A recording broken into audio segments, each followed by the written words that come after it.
Alors, comment arriver à pardonner? Tout d'abord, il faut reconnaître que tu es blessé. Oui. Parce que des fois, nous faisons semblant. Ah, ça ne m'a pas touché, ce n'est rien, laisse couler. Lorsque Amnon a violé Tamar, Absalom plutôt a fait semblant. Mais après, il a tué Amnon. Il n'avait pas traité le problème et après des années, il s'est vengé. Les gens qui ne traitent pas en profondeur le problème se vengent et demeurent dans la rancune. Alors, le premier secret que je vous partage, c'est Romains 5, verset 5. « Or, l'espérance ne trompe point, parce que l'amour de Dieu est répandu dans nos cœurs par le Saint-Esprit qui nous a été donné. » Il faut recevoir l'amour de Dieu. Il faut que Dieu te donne son cœur et que Dieu pardonne la personne au travers de toi. Moi, c'est un miracle que je demande toujours à Dieu. Seigneur, aime cette personne au travers de moi, pardonne cette personne au travers de moi. Et je me retrouve que j'ai pardonné. Et ça ne me fait plus rien, ça ne me blesse plus. Et vraiment, quand on te parle de la personne, parce que moi, j'ai connu des choses. J'ai des blessures qui ont fait des buzz. Où tout le monde sait que tu es blessé. Tout le monde dans le monde entier sait que Marcelo, on t'a insulté, on a fait ça. Et tu dois continuer à être pasteur. Mais quand on te parle de la personne, ça ne te fait rien. Parce que j'ai admis d'abord que je suis blessé. Et puis je demande que l'amour de Dieu soit répandu dans mon cœur par le Saint-Esprit. Parce que l'homme est incapable d'offrir un pardon parfait. On n'est pas capable. C'est l'amour de Dieu. Parce que c'est Dieu qui nous pardonne parfaitement. Et c'est lui en nous qui nous permet de pardonner parfaitement. Aussi, il faudrait demander d'avoir le cœur de Dieu. La Bible dit, soyez parfaits comme votre Père Céleste est parfait. Il faudrait demander son cœur, un cœur qui pardonne, comme David, l'homme au cœur de Dieu, qui pouvait pardonner la rébellion de son fils, au point où il a dit, lorsque vous irez en guerre, soyez doux avec le jeune homme. Le cœur de Dieu. Les gens échouent dans le pardon parce qu'ils ont leur propre cœur. C'est comme si tu as un moteur diesel, mais tu veux fonctionner comme de l'essence. Ça ne marche pas. Ainsi, nous voulons, mais nous ne pouvons pas parce que nous n'avons pas le pouvoir de pardonner, parce que nous n'avons pas le cœur de Dieu. Il faut recevoir l'amour de Dieu par le Saint-Esprit, recevoir le cœur de Dieu. Aussi, il faudrait avoir la foi. Alors, tu es une personne physique, tu me blesses, je te vois, mais un Dieu invisible me dit de te pardonner. Eh bien, mon ennemi est visible, hein? Le Dieu qui me demande de pardon, je ne le vois pas. Alors donc, pour que je te pardonne, il faudrait que je croie en l'invisible, la foi. Plus nous grandirons dans la foi, plus notre pardon sera parfait. La plupart des temps, c'est que vous ne comprenez pas mon problème. Il m'a fait ça, il m'a fait ça. Les choses qu'on nous fait sont visibles. Mais le Dieu qui nous parle dans la Bible est invisible. C'est pourquoi lorsque Jésus-Christ a dit que si on te fait le mal 7 fois dans une journée, pardonne 7 fois, les disciples ont dit, augmente-nous la foi. Aide-nous à croire au Dieu invisible pour pardonner aux hommes visibles. Parce que les hommes visibles, ils sont terribles. Et le Dieu invisible, des fois tu ne le vois pas quand tu pleures. Une autre chose, et là c'est un grand secret, il faut le vouloir. Parce qu'il y a des gens qui n'aimeraient même pas que Dieu les aide. Pourquoi? J'ai décidé de me venger. J'aimerais garder ma colère. J'aimerais garder ma rancune. Parce que sans cette rancune, je ne rendrai pas le mal pour le mal. Ainsi, ils attisent le feu de la rancune pour avoir la capacité de la vengeance. Parce que certaines personnes ne font le mal que quand elles sont en colère. Alors, elles maintiennent la colère pour faire le mal. Et donc, il faut le vouloir. Des fois, il y a des endroits où tu ne peux pas prêcher le pardon. Il y a des coins, je ne peux pas citer les noms. Ils ont eu des génocides. C'est ça. On a saccagé des gens. Quand tu leur prêches le pardon, c'est une insulte. À mon peuple, par exemple, j'ai du mal à prêcher le pardon par rapport à notre peuple. Quand je le fais, on dit, pasteur, tu es un traître. Ils ne veulent pas pardonner. Parce que le pardon, la Bible dit qu'il est celui qui crée en nous le vouloir et le faire. Nous devons vouloir pour faire. Celui qui ne veut pas ne peut pas faire. Pendant que je prêche, par exemple, si tu es déjà rebuté, tu rebutes le message du pardon, c'est difficile que tu pardonnes. Il faut vouloir, parce que même si c'est un remède, tu dois accepter de l'avaler. Le vouloir. Une autre chose, tu dois avoir compassion de celui qui t'offense. J'ai un ami, il aime bien faire quelque chose que j'aime beaucoup. Quand quelqu'un lui fait du mal, il dit « J'ai eu pitié de lui, il se sent mal. » S'il se sentait bien, il n'allait pas me vomir tout ça. Quand vous allez à l'hôpital et que vous souffrez, que vous vomissez sur la robe du médecin, est-ce qu'il est fâché?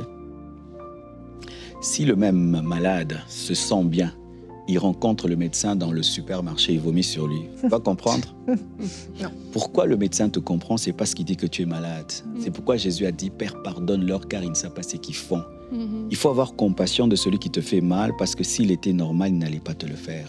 Une fois, un garçon me dit, mon père m'a fait ça. J'ai dit, c'est pas ton père est malade.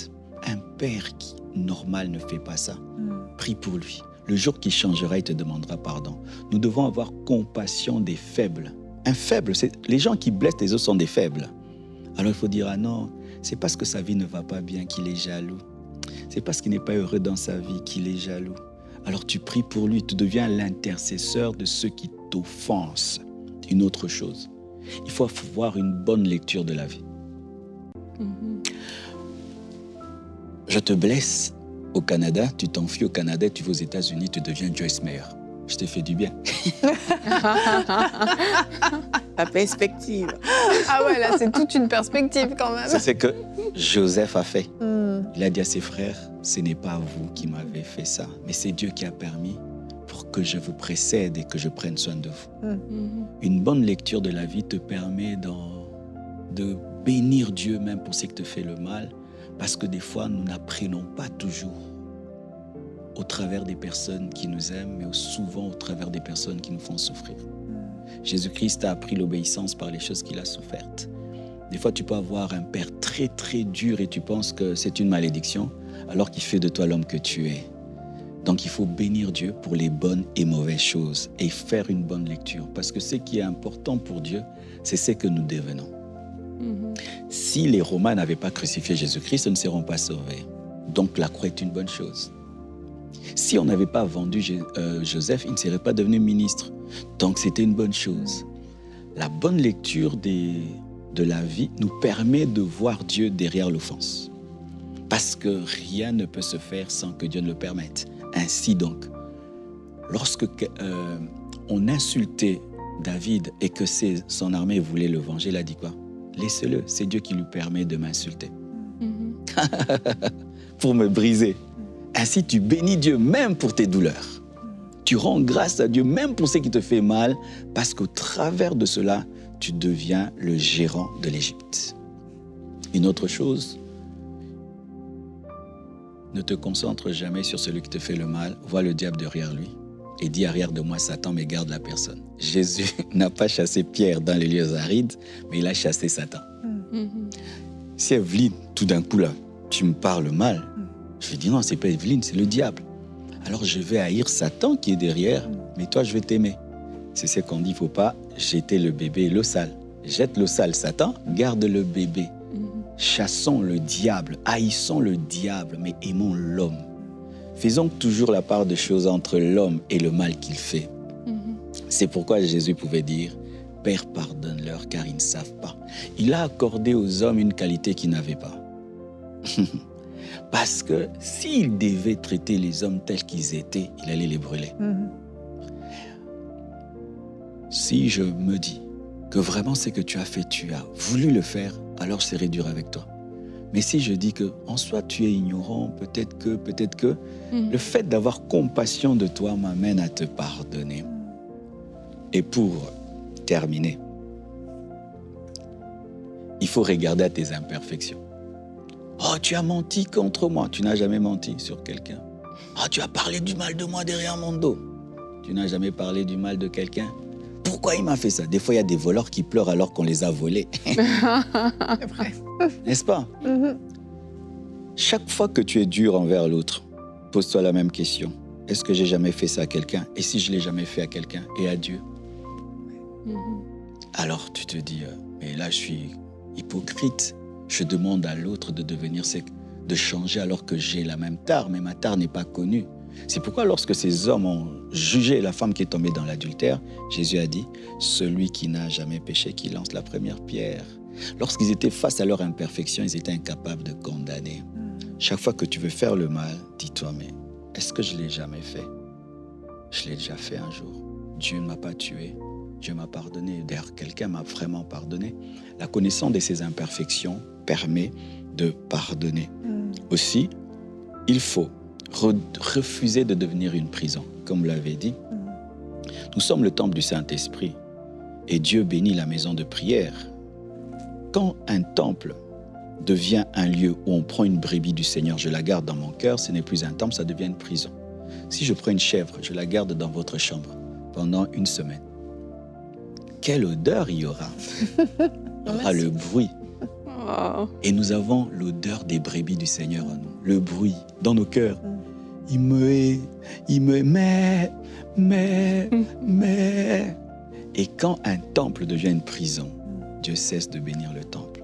Beaucoup de prières ne sont plus exaucées parce que le temple a cessé d'être une maison de prière et est devenu une prison. Et lorsque toi qui es un temple, tu décides de devenir une prison, sache que la gloire de Dieu ne va plus habiter en toi. C'est pourquoi certains perdent l'onction. Tu ne vois pas quand est-ce qu'il a commis un scandale, mais tout se passe dans le cœur. Il y a des prisonniers, des brebis du Seigneur qui crient tous les jours. Ils sentent mauvais. Au lieu de sentir le parfum de la prière et de l'adoration, ils sentent le parfum des plaintes, des murmures. Que Dieu vous bénisse abondamment.